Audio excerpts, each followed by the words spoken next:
This was my patch as a wee boy. The Shankill.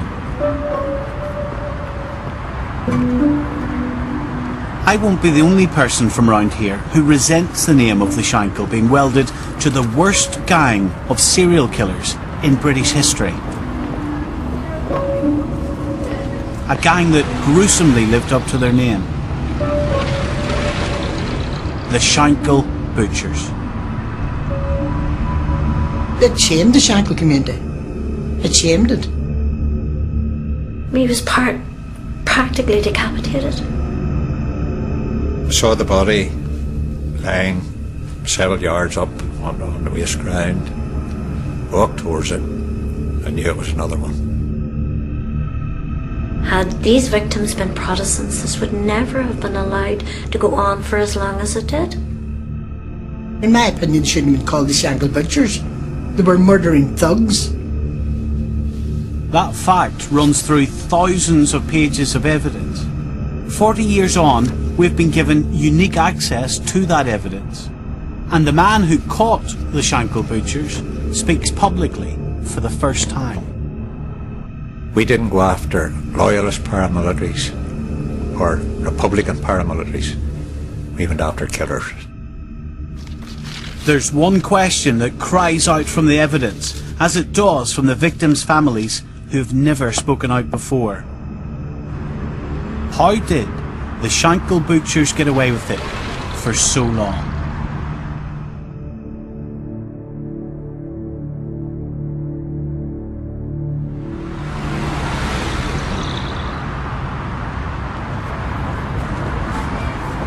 Hello there, how you doing? Yes. Doing alright. I was just 6 when the Shankill Butchers were convicted in 1979. The savage murders they carried out were the talk of the road at a time of everyday brutality. 1972 saw the highest death toll of the Troubles in 1 year. Nearly 500 people were killed. In January, Bloody Sunday was seared into the memory. Horror followed upon horror. Loyalist and Republican paramilitaries killed at will.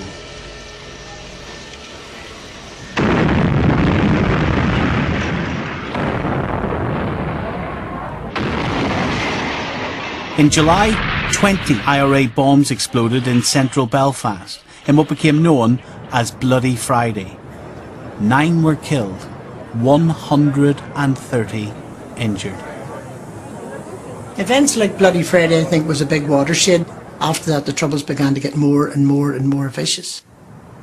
A lot of men joined the organisations thinking this was the only way they could defend their own community.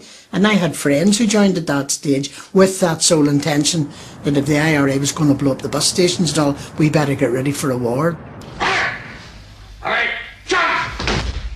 The paramilitary underworld became a breeding ground for violence. Power struggles between the UDA and the UVF were rampant. I think from then on there was a fear coming into the Protestant community that perhaps we had unleashed something that we would find very, very difficult to curtail.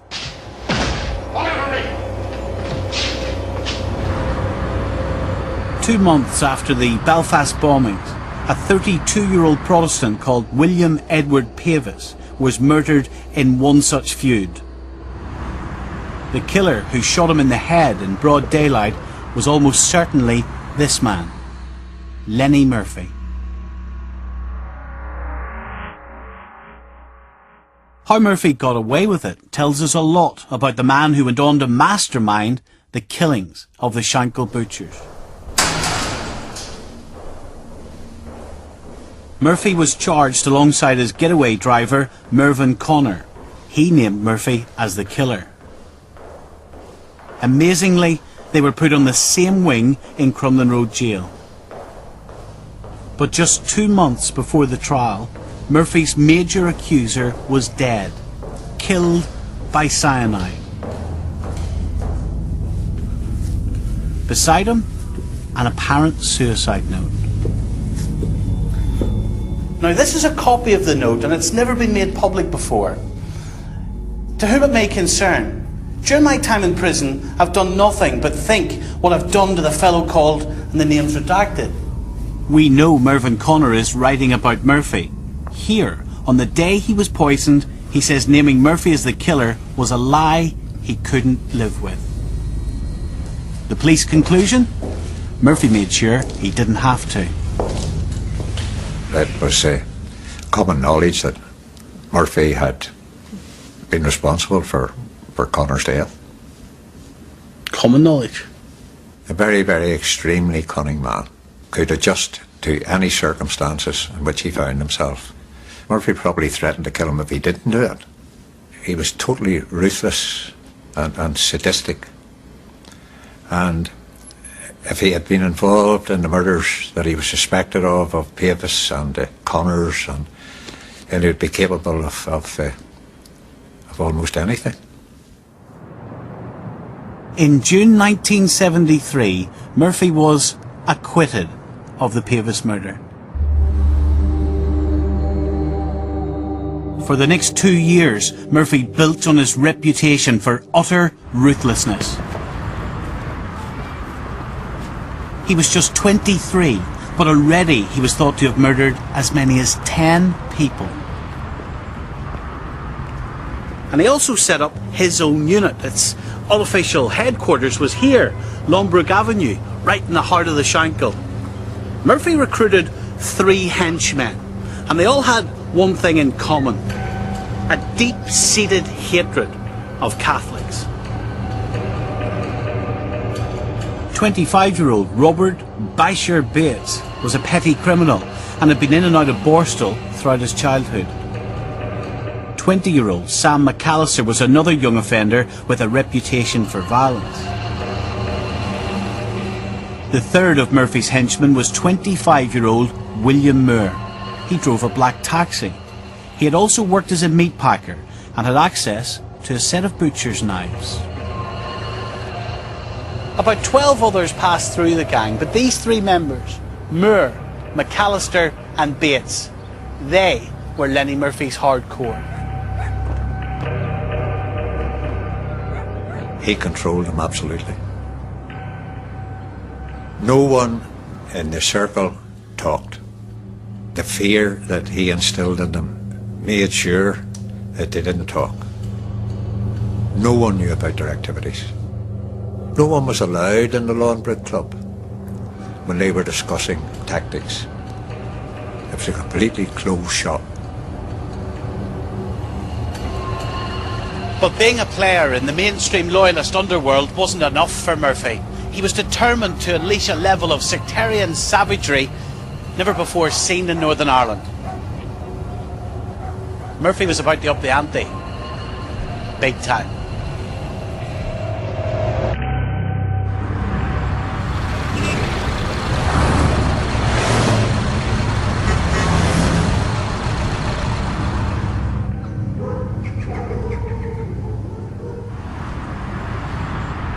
On the 25th of November 1975, the body of Frank Crossan, a North Belfast Catholic, was discovered by a Shankill resident. It was about 100 yards down that street in an entry. We saw this horrendous wound in the throat of the man. The blood was still oozing. It was absolutely grotesque. Frank Crossan had been practically decapitated. He was attacked, hit over the head with a wheel brace and pulled into a waiting car. He was driven to an alleyway on the Shankill Road and his throat was cut. It was different. It was so savage, so barbaric. We would come across people being stabbed, attacks with knives. This man obviously had been overpowered and his throat deliberately slit open. Evil is the only way you could describe it. Just evil. Frank Crossan's body was dumped almost within sight of Tennant Street Police Station, where Jimmy Nesbitt was head of CID. This is a report on Francis Joseph Crossan, which was done by me in November 1975. He had cutthroat wounds, a number of cutthroat wounds, some of them quite superficial, but some quite deep, going back to the spine.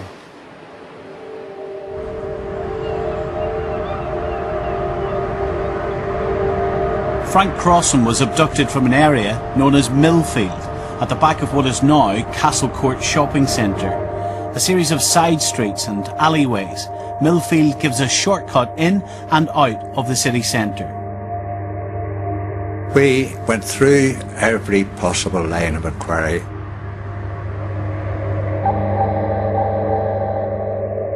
Those streets along that area were darkened and deserted. Nobody saw anything. There was no one about. There was no one about, and that's why he was abducted. When police carried out door-to-door inquiries in the Shankill, they say they were met with a wall of silence. It's all right for outsiders to say, why don't you speak up? Why don't you do this? You don't know if your next door neighbour was involved in this. You don't know what might happen to your kids. You've got to live in the area to know and taste that fear. So if people had have spoken out, what would happen then? They probably would have found themselves the victims. And it was very, very few people would have put their head above the parapet in those days, because you're likely to have it cut off. So people just decided, well, there's one other alternative, go in and close the door. These things aren't happening in our name, but we don't have to be part of it. Close the door and let the murders continue. Yes. If you're going up a blind alley and you're going to where a victim was kidnapped and there are no witnesses, there's no evidence, there's no clues, there's nothing to go on. It doesn't matter how many people you have, you can only go to a certain distance.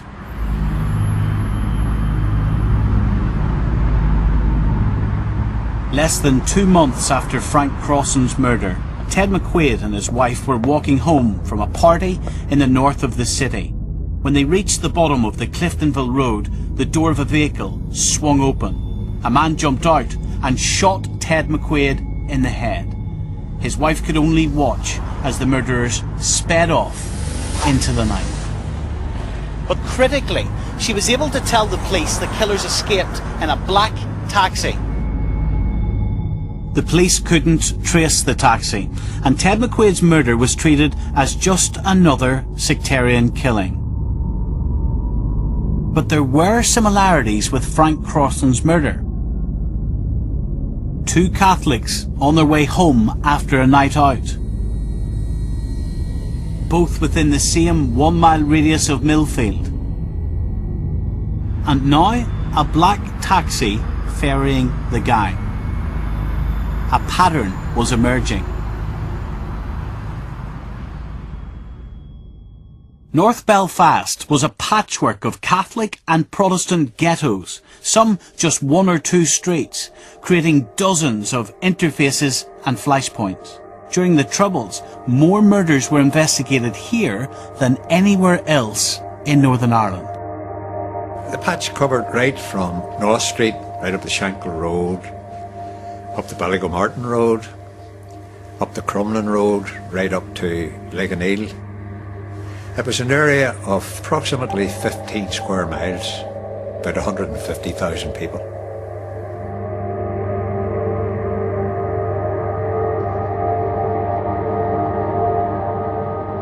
Brendan Brown's family ran a Catholic social club in Millfield. During the 70s, anyone walking through the warren of side streets and alleyways near his bar was usually heading towards a Catholic area of North Belfast.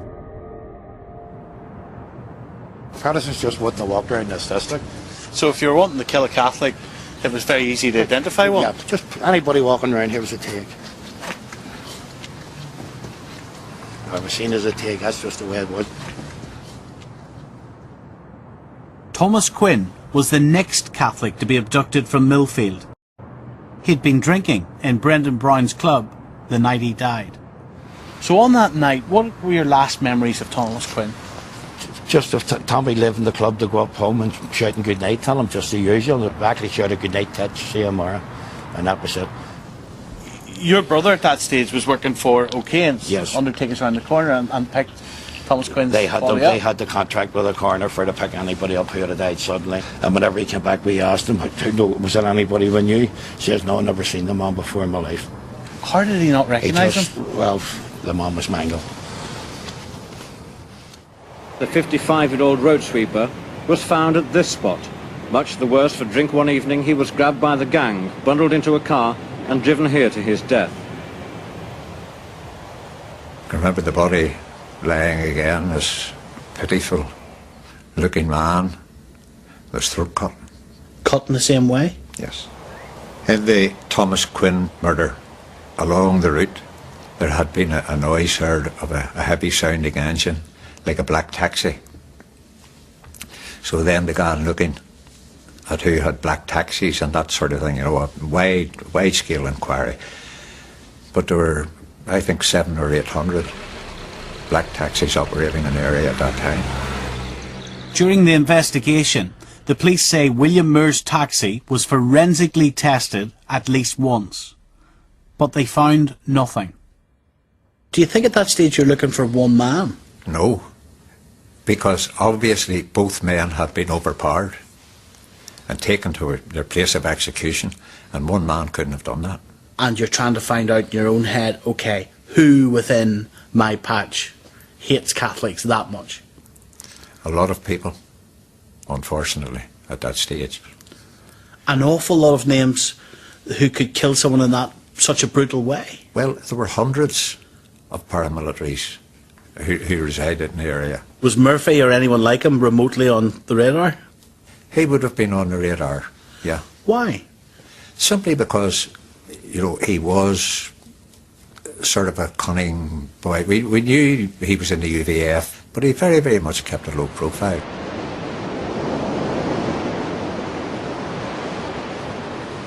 There'll be no stress down here, Jim? No, very quiet life most of the time. Investigative journalist Jim Campbell says he spoke to Loyalist leaders on the Shankill, who said they knew precisely who was running the gang.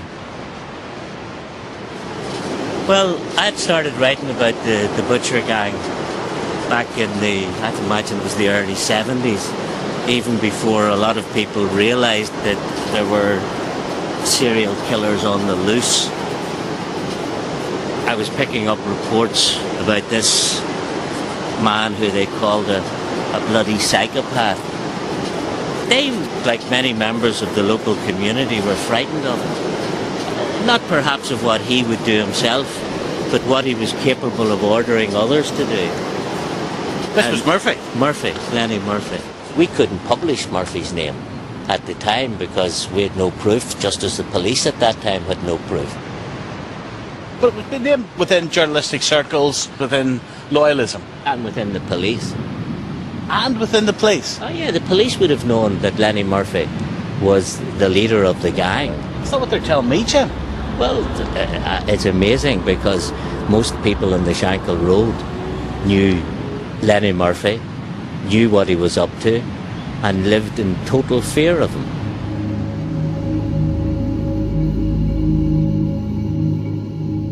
Lenny Murphy was not amenable to the hierarchy in the UVF. He kept involved in certain activities with their approval and what they authorised him to do.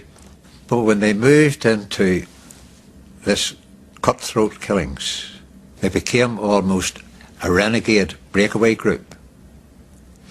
And I'm satisfied that the UVF hierarchy did not know who was carrying out these murders. Did not know. Did not know, and certainly would not have given their approval. That's a big statement to make. Yeah. For a man that bases everything on evidence. Yeah. It's inconceivable, with respect, Jimmy. It's inconceivable that in such a tight-knit community, where everybody knows where everybody's moving, the police didn't know, and now the UVF doesn't know either. Yeah. Inconceivable. A very tightly knit circle. No one in the circle talked. They were too frightened to talk. I would imagine there'd have been at least 30-40% of the community would have known who the butchers were, but they weren't going to name them. These people got such a grip in the community, and there was such fear, you didn't cross them. I very often ask myself, did the leaders of the UDA and the UVF know what was going on? Was this being done in their name? Were they allowing this to happen? Because at that time I was of the impression nothing would happen in the area that they didn't sanction, in the same way you'd say about the provisional IRA. You just have your own thoughts about it. Just over a fortnight after Thomas Quinn was murdered, a fourth butchered victim. Francis Rice was picked up in Millfield. His throat was cut. His body was dumped in an entry off the Shankill Road. Did you have any people that you were watching more closely? No, we were no further forward. So the butchers were winning? They were winning. They were getting the headlines, and the fear that they instilled, it affected the whole city. It has got to be stopped, one way or another. If this goes on, and if the government allows this to go on, basic humanity is going to break down. Our whole civilization is at stake here. Mr. Passmore, you used fairly extreme language in describing these killers. You've described them as Jack the Ripper types. Well, Jack the Ripper is a gruesome character, I suppose, in history. And to me, this is gruesome. This is inhuman, bestial. It's... The fact that the people were getting picked up randomly, and usually, as far as I know, they were all innocent people. So it wasn't as if, well, I'm not involved in that, so I'm safe. You didn't have to be anybody. You could be anybody going about your business. You know, that was what was so fearsome about it. The killers were dubbed the Shankill Butchers. It shamed the Shankill community. It shamed it. What's wrong with that label? Well, I mean, in my opinion, they shouldn't have been called the Shankill Butchers. They were murdering thugs. Shankill was put on them deliberately to raise the profile that this is happening in the Protestant community. But that's the media's fault. It was now 3 months since their first victim, and with no sign of the Shankill Butchers being caught, reports of their sadism spread like wildfire. And there have been some very well-known teams of serial killers that have operated in the UK in particular. For example, Ian Brady and Myra Hindley, Fred and Rosemary West. What are your thoughts on the type of people that they were, the type of person Lenny Murphy was? It seems that there is a very specific hatred he had for Catholics, and he was going to do anything he could to stop Catholics encroaching on his territory, community, whatever. So it is an aberrant behaviour. The difficulty is trying to explain it, that psychopathy or the psychopath is one explanation for it. There may well be others as well. Like what? Well, it may be that they could almost form themselves into an army, and so they think they're defending territory, just as not a legitimate army as, say, the British Army or other armies around the world, but they have that type of mentality, that they're defending a particular area. There was so much press about the Shankill Butchers. Do you think that empowered this gang? Drove them to kill even more? The power aspect that individuals would have got from this would have been very high, given the reporting levels that appeared to be at the time, and also the amount of terror which appears to have been placed into the community by their action, again, would have given them the feelings of power.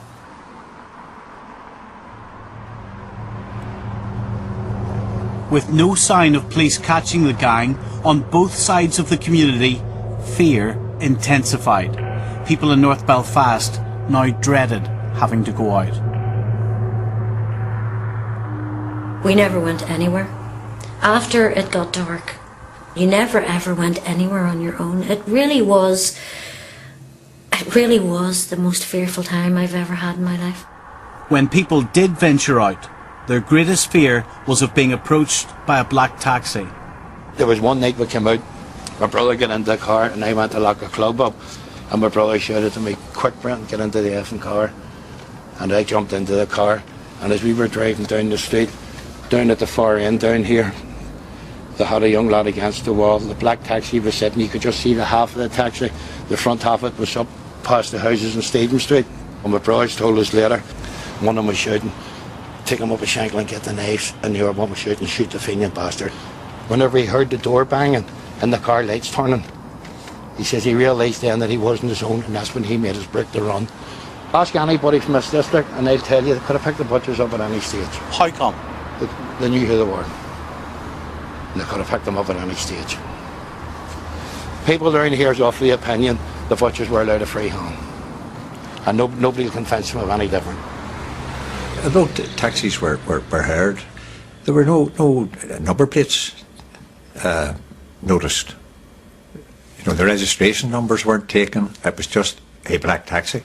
But you mean they're a taxi full of knives and hatchets? Oh. If I listened to some people from the Catholic community, you weren't trying to find these butchers. You and your men were turning a blind eye to these killers. No, that's absolute nonsense. These people were killers. They were killing innocent, purely innocent victims, people who were involved in nothing.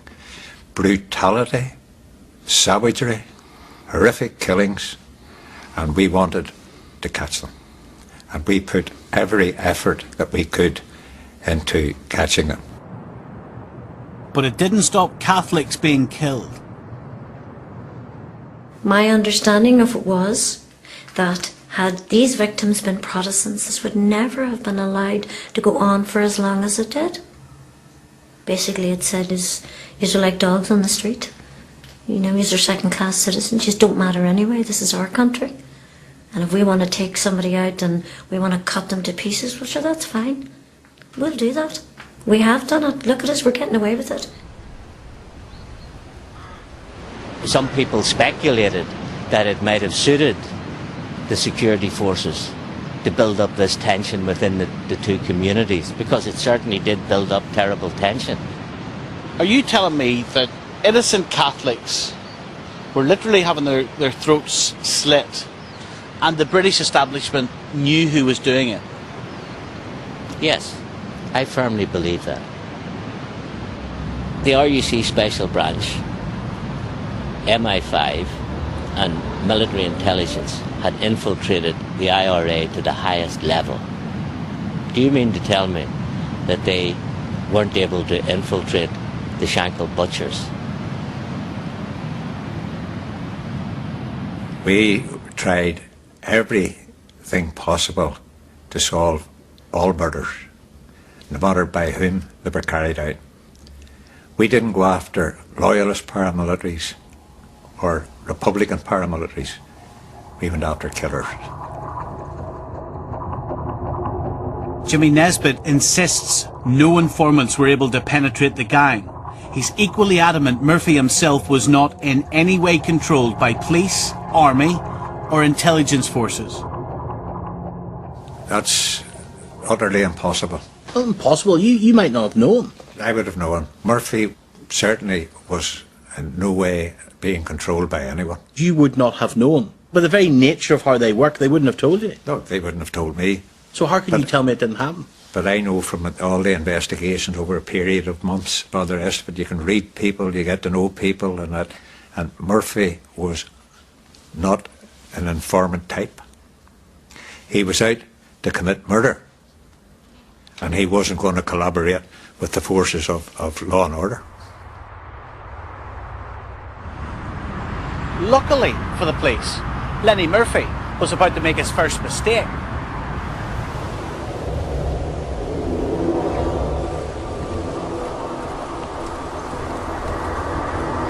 In March '76, two women were driving along the Cliftonville Road when they were shot at from a passing vehicle. The gunmen abandoned their car and set it on fire on this street, right next to the Loyalist heartland of Mount Vernon. A witness saw a man acting suspiciously and called the police. They searched the street and found a gun. Next morning, with the street under surveillance, the man came back to look for the gun and was arrested. That man was Lenny Murphy. Murphy was jailed for possession of a firearm with intent to endanger life. The police might not have reckoned they'd caught the master butcher, but many in the Shankill did. To the whole city's horror, the killings continued. Cornelius Neeson is the 25th person to have died in North Belfast this year. Victim number 5 was another Catholic, randomly targeted at night within a square mile of Millfield. The killing bore all the hallmarks of the Shankill butchers. Cornelius Neeson had been hacked repeatedly to death.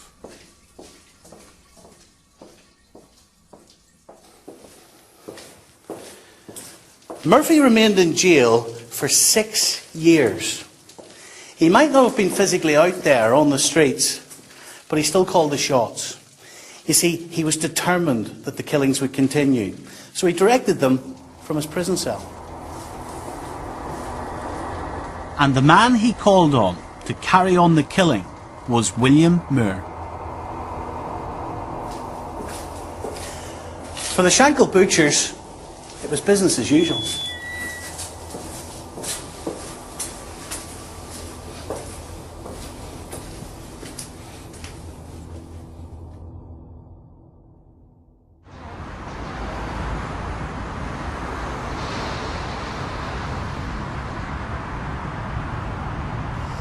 Like so many teenagers, Stephen McCann wanted to get out and socialise. So when he and his sister Delia were old enough, they managed to persuade their parents to allow them to come to a disco here at the Queen's Students' Union.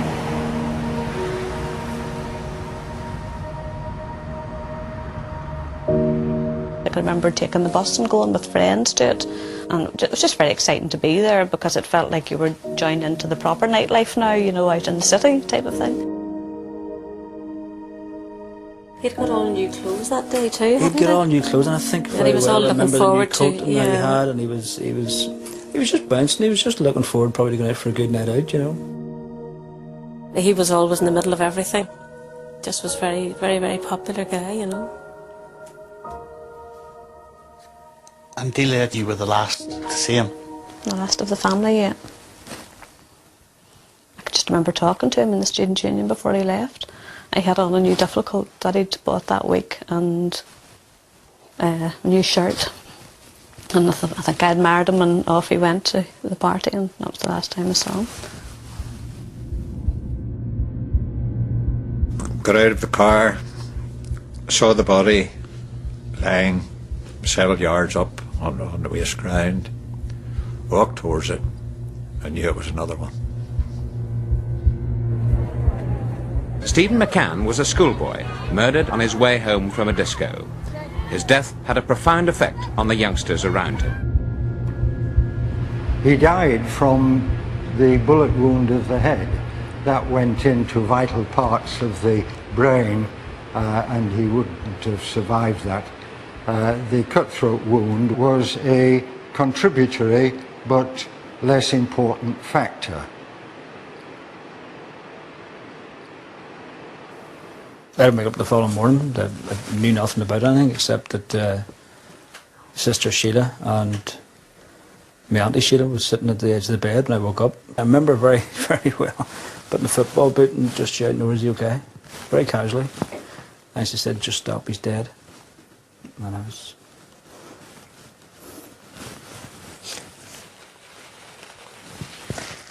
I suppose the lights went out then, you know.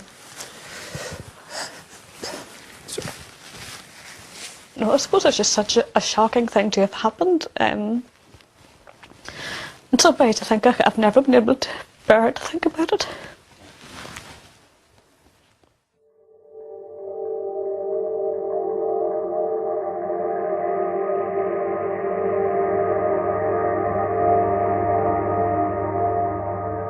A horrendous experience for them, tragic. A young man with his whole life in front of him, coming home from a disco, and then he's suddenly taken and thrown into oblivion. By this stage, had you narrowed down the suspects in any way? No. None. No witnesses, no clues, nothing. It's extraordinary, isn't it? It is.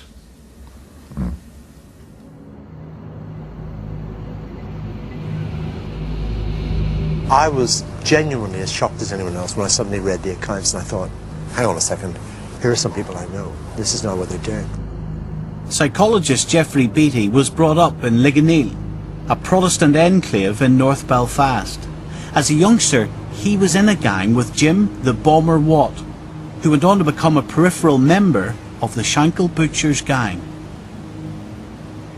He wasn't that vicious. I mean, there are people of that time who I would have described as much, much more vicious, much harder. Jim Watt, I couldn't have foreseen it. If you'd given me a list of names and said to me, one of these is going to become a Shankill Butcher, I wouldn't have got it right. I definitely wouldn't have got it right. But you've been there in a gang, and then of course as a psychologist you must have an understanding then of the weaker members of a gang and that leader having a massive impact. Well, some of the weaker members of the gang are kind of bound into the gang, I think partly through fear of the leader. And what kind of fear is it? Well, partly fear of rejection, because you're much more vulnerable when you're on your own. Now, you might be very uncomfortable with what you're doing at times, but the trauma of being rejected by the group might just outdo it. So you stay part of it, and you do whatever he asks. For 3 months, there was a lull. But then the cutthroat murders started up again. Well, I remember one of the girls, when I came in, said to me, God, did you hear about they found another body? And I was like, oh my God, you're not serious? That's somebody's husband or somebody's son. And the day went on, and it was on the news reports and the whole bit. And I didn't connect at all with it. Like so many victims before him, Joseph Morrissey was abducted in the usual place, the Millfield area. He'd been into the city centre for a few drinks, and he was on his way home to North Belfast. His body was discovered in the Glenkern estate, 3 miles from Millfield. He'd been dumped on the ground, right beside this cairn. After I'd been told it was my father, I looked over into the corner, and my mother was sitting, holding herself, rocking back and forward on the chair, just crying, oh Jesus, not my Joe, not my Joe. Her Joe was gone, And I kind of knew just from looking at her that, it probably would have been kinder, if God had taken her then. Didn't speak, wouldn't wash herself, wouldn't eat. She was pathetically thin, crying all the time. This wonderful, vibrant woman that we'd known, all gone. Everything gone. Almost like somebody had ripped inside her body and taken out anything that it was of any value. His eyes weren't closed properly, and that's how I knew who he was. He had the most amazing blue eyes. Pieces of his body had been removed. His nose hadn't been stitched back on properly. He was practically decapitated. And I was very conscious when I bent down to kiss him that his head was very... They had a steel brace coming up from the top of his spine and something around his neck to support his head. And of course he was covered up to the chin because of the horrific injuries to his neck.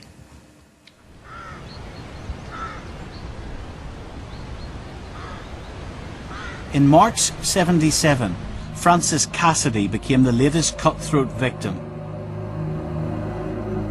Just another man making his way home from the pub. This time, the body was dumped in a different police patch. The butchers had now been slaughtering people for 18 months.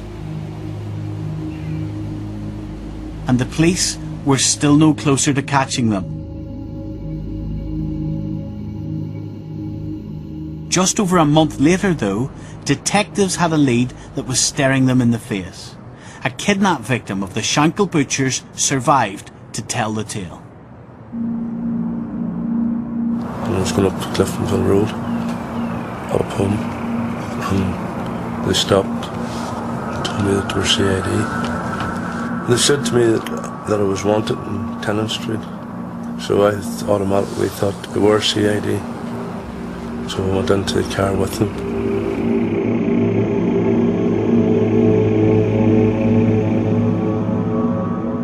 On the 10th of May, Gerard McClaverty was on his way home around 11:30 from a friend's house. He was abducted and taken to a building on the Shankill Road. It had been a doctor's surgery, but was now derelict. This white building is where Gerard was taken to. And again, it's right here in the heart of the Shankill Road. Now, while ordinary people were going about their normal lives, little did they know that Gerard would be taken in there for several hours and beaten and tortured. Meat cleavers and pokers. They just tortured me. They asked me if I wanted tea, which I said no. They cut the wrists. They put a bootlace wire around my neck, which thought they had already me strangled. In the early hours of the next morning, Gerard was dragged into an entry and left for dead. But somehow he had survived. He was rushed to hospital. We were informed that it was an assault, but when the detective spoke to him and he showed them the knife wounds, then they immediately became very aware that this was something important.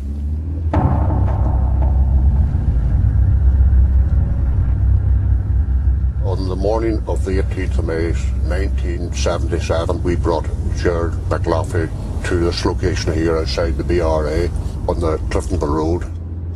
A week after his abduction, Gerard McClaverty retraced his journey with two police officers from Tennant Street. Where are we going to now? Going down the Woodville Road onto the Shankill Road. Just about here, there was three men walking citywards on the footpath, and Jerry McLaughlin nearly jumped out of the back of the car. He says, "See that big fat fucker in the middle? That's one of them." The man he identified was Sam McAllister. We drove on down to Berlin Street. We got Jerry to keep down, and we drove down the length of Berlin Street, turned the car and come back up the Shankill Road again, countrywards.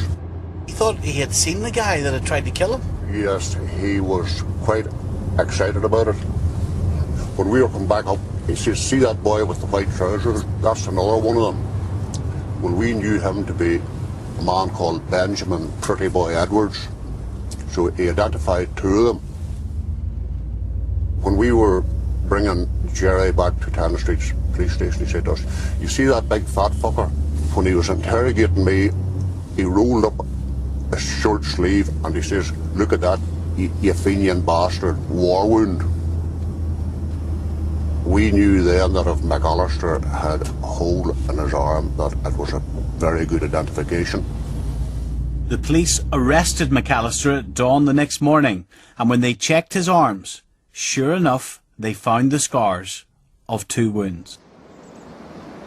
Now, when the police lifted the floorboards of McAllister's house, they found a 6-inch steak knife and two 10-inch boning knives. Nothing was found on them. They'd all been meticulously cleaned. Gerard McClaverty was also able to give a description which would have fitted Billy Moore. And we knew that he had previously owned a black taxi and that he also now owned a yellow Cortina. And Gerard described having been taken away in a yellow Cortina. And fibres found inside the car turned out to be from the clothing of Gerard McClaverty. So it was a case we could prove. William Moore confessed to the kidnap of Gerard McClaverty, but there were still no forensic links to the Shankill butcher's other victims, unless somebody talked. We had then a man admitting kidnapping Gerard McLafferty. So to tie him in to the other cutthroat killings, that was another matter. 2 days later, it's 10 a.m. in the morning, and Moore was questioned about the cutthroat murders. He said, "I had nothing to do with them." Now, at lunchtime, he was being led back to his cell when he stopped and he said, "Wait, I want to see you. I can help you. I know about the throat cuttings," he said. And then he went on, "I don't know what to do. I'm scared." Moore was sent back to his cell for the afternoon to think over what he had said. We looked in on him time to time, and it was obvious that he was under pressure. He was beginning to wilt. So now it's a waiting game. Not so much wondering about it as expecting it.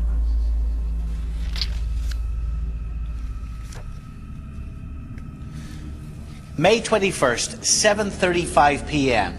and Moore is brought back into the interrogation room again. Now at this point, he admits his involvement in all the throat cuttings. Here's what he says: "Murphy done the first 3 and I done the rest." When he was asked why, he said it was on Murphy's instructions while Murphy was in jail. It was that bastard Murphy who led me into all this. We had Murphy produced from jail to Castlereagh on a number of occasions and interviewed him. What was he like in the interview room? Totally dismissive, laughed at the whole thing. Later, we asked Moore and Bates to consider giving evidence against Murphy. And in fact, they agreed to do so in the Bates statements, naming Murphy. But then they later retracted those statements because of fear.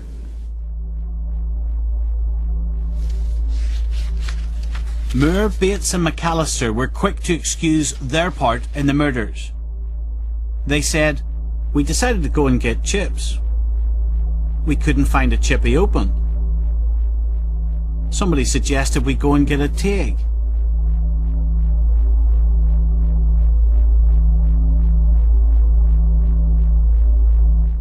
But Murphy's 3 henchmen, along with 8 others, did confess their involvement in the murders.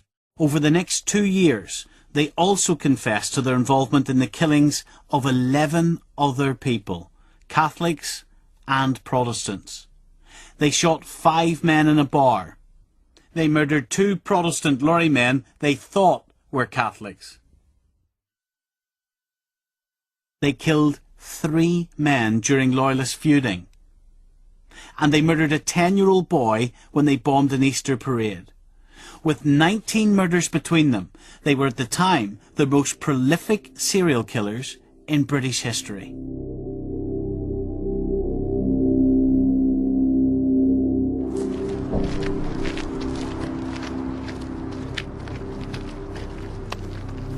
After you, sir.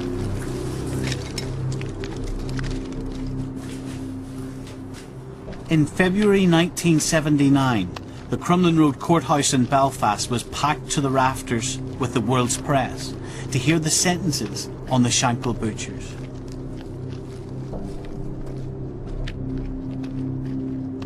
Bring me back. What was happening around here? Well, you had the relatives of all the accused, the 11 accused. You had probably victims' relatives. You had police. You had barristers. And really, really tight security here. And I remember there were 11 of them, and they all couldn't fit into the dock, obviously, so some of them had to sit outside here, and on the far side. This is where they were, Stephen. You know, here they come up here, right? Well, all these guys were handcuffed when they were brought up on the dock, one by one, handcuffs taken off, taking their seats. The place was crackling with tension. These were people who had decided enough was enough. We're going to own up to this. Out comes Lord Justice O'Donnell then for sentencing. What happens? They all got to their feet. And there's a clerk He read out all the charges. It must have went on for over half an hour. How do you plead guilty? How do you plead guilty? The judge said the murders would stand as a monument to blind, sectarian bigotry. He sentenced the gang to a total of nearly 2,000 years in prison. But in the naming of names, one was missing. Lenny Murphy. That was the one name on everybody's lips. That was the one name, the Master Butcher, that we couldn't name. I mean, the judge knew who we were talking about. The barrister certainly knew who we were talking about. The boys in the dock knew who we were talking about. The Shankill Butchers was a really bad time for the Shankill. These things were being done in the Protestant name. I can tell you, Protestant people didn't want it, but they didn't have the courage to stand up and say, this is not being done in our name. It was probably unfair to the people of the Shankill to call them the Shankill Butchers. You know, it sort of put a slur on the whole road, didn't it, in a way? We don't blame all the people on the Shankill for what a few people did. And I have to tell you as well, before Stephen was buried, when all the comings and goings were at the house, there was two ladies came and I opened the door to them, and they introduced them as two ladies from the Shankill Road, and they didn't want to come in. They just said who they were, where they were from, and they were very sorry. And that was one of the most touching things that happened at that time. It meant an awful lot to us. It really did. You know, I felt there was a wee bit of hope.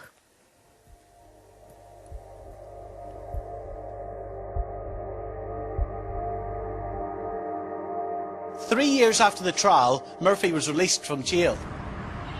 But his own sentence, a death sentence, was only 3 months away.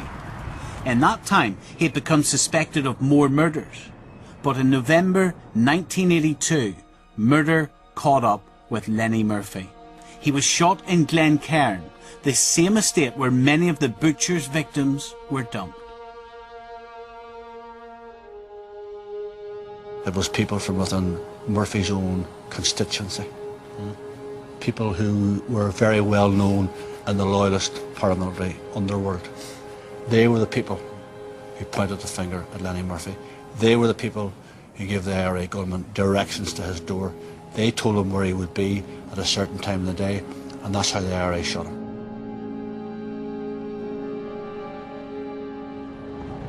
But even in death, the master butcher found enough support in his own community to put a protective ring around him.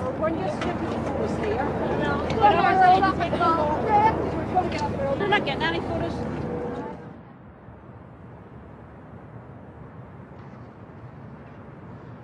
On his headstone, he was honoured as a military hero.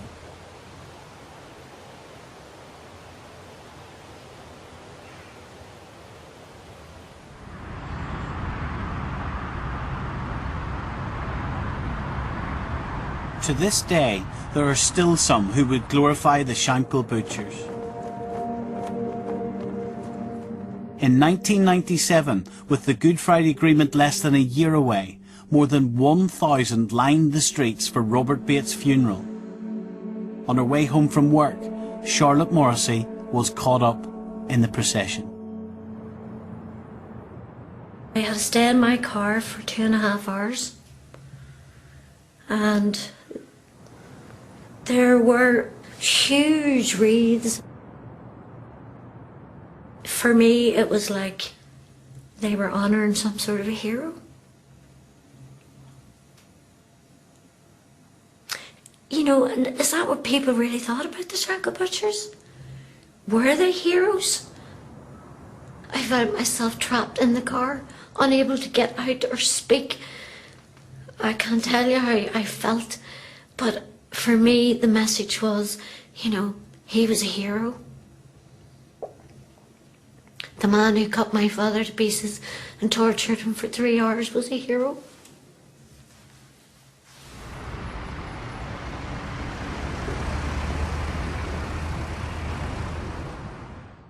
When William Moore died in 2009, a death notice paid tribute to him with the same epitaph inscribed on Lenny Murphy's headstone.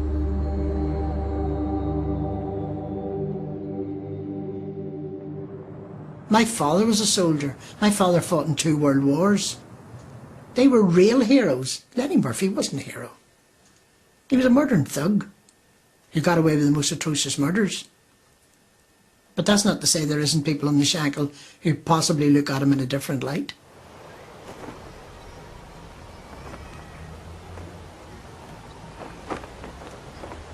You know, as we look back now, and you take a slight comfort from the fact that the Shankill butchers and the killings were so long ago, but how much of the sectarianism that allowed that to happen is still embedded? Oh, sectarianism is still very much part of the community, both communities.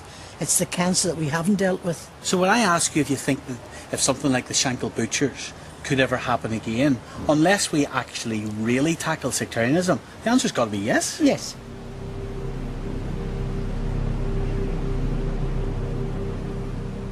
"19 people died at the hands of the Shankill butchers, and though their sadistic aim was to kill Catholics, 9 who got in their way were Protestants. Some people say they were worse than the other notorious serial killer who was on the loose at the time." The Yorkshire Ripper said he heard voices urging him to kill. The Shankill butchers just heard the sound of their own hatred. They used the Troubles for what they did. And what they did was no more than serial killing. In a normal society, these people would be shunned by the members of their community. On this occasion, Lenny Murphy was let loose on society, and society paid a terrible price for it. The family was never the same again. You can see from today, all this time later, the upset that it's still, and will still continue to cause. It's hard to believe that there would be such cruelty on such a very, very deep level. Hatred.